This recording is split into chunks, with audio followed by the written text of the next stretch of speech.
Les deux pieds de l'homme sont solidement enchaînés par de lourdes chaînes de fer. À quelques secondes d'être jeté à la mer pour servir de repas aux requins, il se débat de toutes ses forces et parvient, dans un élan désespéré, à arracher le pistolet des mains d'un des voyous. Par chance, il s'agrippe aussitôt à une barre métallique et évite de tomber à l'eau. Mais au moment où le gros type lève le pied pour l'achever d'un coup, une balle traverse l'oreille gauche de son complice. Les deux hommes hurlent de douleur comme des cochons qu'on égorge, ce qui donne au héros une occasion en or de tenter de remonter à bord. Malheureusement, le lourd mât en acier est bien trop pesant et il n'arrive pas à le tirer. Profitant du chaos, l'un des voyous fonce vers l'escalier, se rue dans la cabine de pilotage et démarre le moteur. Le yacht bondit en avant et atteint en un instant près de 100 km/h. Sans autre choix, l'homme coince le pistolet entre ses dents et s'accroche de toutes ses forces à l'arrière du bateau. Mais le malfrat enfonce la pédale à fond, la vitesse augmente, le courant devient terrifiant, le pistolet lui échappe et ses doigts commencent à s'engourdir.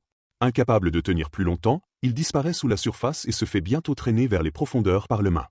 Il tente désespérément de libérer ses pieds, mais la chaîne est verrouillée à double tour. Alors qu'il croit sa dernière heure arrivée, une idée lumineuse lui traverse soudain l'esprit. En regardant autour de lui, il repère son pistolet tombé non loin.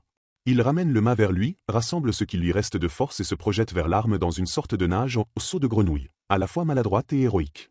Après 81 bonds dignes d'un exploit olympique, il parvient enfin à attraper le pistolet.